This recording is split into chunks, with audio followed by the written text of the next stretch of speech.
Sometimes the simplest request hides the deepest need. She wasn't asking for money, toys, or even attention, just someone to walk her safely to school. What she didn't know was that her quiet, grumpy neighbor was not only a millionaire CEO but also a man carrying wounds he had buried under his wealth. One small request would change both of their lives forever. The sun had barely risen when little Emily tightened the straps of her faded pink backpack and peeked out the window. Her street in the quiet suburban neighborhood of Boston looked the same as always, cars lined up neatly, lawns freshly cut, and houses that seemed full of life. Yet inside her own small home, silence echoed louder than anything. Her mother had already left for her double shift at the diner, and her father had long been absent from their lives. At just 8 years old, Emily had grown used to doing many things alone, cooking simple breakfasts, packing her own lunch, and even walking herself to school.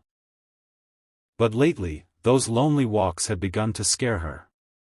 Older kids sometimes teased her for her worn-out shoes.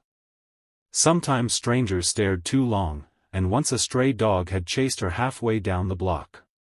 She didn't want to burden her tired mother with more worries, but in her small heart, she carried a wish: if only someone could just walk her to school. Across the street lived Mr. Grant, a man Emily often saw but never spoke to.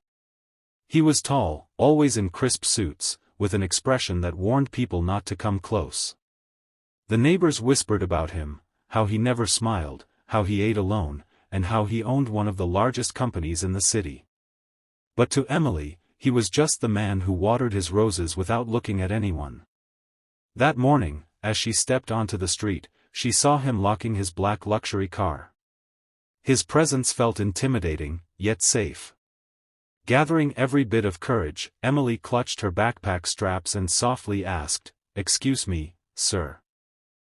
Would you walk me to school?" For a second, Mr. Grant froze. No one had asked him for anything personal in years. He opened his mouth to refuse, because he always refused, but the pleading innocence in her eyes stirred something inside him. Against his own nature, he nodded. "Just this once," he muttered. Emily's face lit up as if the world had given her a gift. She skipped beside him, chattering about her favorite books, her mother's pancakes, and how she wanted to be a teacher. Mr. Grant listened in silence, but deep inside, cracks began forming in the walls he had built around his heart. Daniel Grant was known in the corporate world as a genius, a strategist, and above all, a man who never let emotions cloud his decisions. He had built his empire from scratch, turning his startup into a multi-million-dollar tech company. Yet behind the glass towers and success stories, he lived in isolation. Years ago, he had lost his wife in a tragic accident, and with her, he had buried his ability to feel. Work became his only companion. The mansion across from Emily's small rental house felt like a prison filled with luxury. Walking Emily to school was supposed to be a one-time thing, but the next morning, she was waiting at his gate again, hopeful eyes, backpack ready. "Will you come again?" she asked shyly. Daniel wanted to say no. He wanted to remind himself that he didn't have time for such distractions. But something about her innocence, her trust, and the way she looked at him without judgment broke through his resistance. "Fine," he sighed. Day after day, Daniel found himself walking with Emily. She told him stories of her mother's hard work, of the drawings she made in her notebooks, of the dreams she carried despite her simple life. In her laughter, Daniel heard echoes of the joy he had lost. In her questions, he found himself opening up, slowly, cautiously. About his own childhood, about how lonely success could feel. Emily began to notice things others missed. She noticed how Daniel's shoulders slumped when he thought no one was watching. She noticed how he paused near the school gates, as if afraid of going further into a world he had abandoned. She noticed that beneath the polished suits and stern face was a man who was just as lonely as she was. What Emily didn't know was that each morning walk was chipping away at Daniel's hardened exterior. He wasn't just protecting her, she was healing him. Weeks turned into months. The neighbors began whispering again, this time about the little girl who walked with the millionaire CEO every morning. Some called it strange, others heartwarming. Emily didn't care what they said, she finally had someone to walk beside her. One rainy morning, as Daniel held an umbrella over them both, Emily asked, "Mr. Grant, why don't you have a family?" The question hit him like a storm. No one dared ask him such personal things, yet from Emily, it felt natural. His voice cracked as he told her about his late wife and how the pain had turned him into someone who avoided people. Emily's small hand slipped into his larger one. "I'm your family now," she said with a certainty that made his throat tighten. For the first time in years, Daniel felt tears well in his eyes. That evening, he found himself standing outside the diner where Emily's mother worked. Watching her rush between tables, exhaustion on her face, reminded him of the sacrifices his own mother once made. He left a generous tip under his untouched coffee and quietly left, realizing that kindness didn't always have to be grand, it could be simple, silent, and life-changing.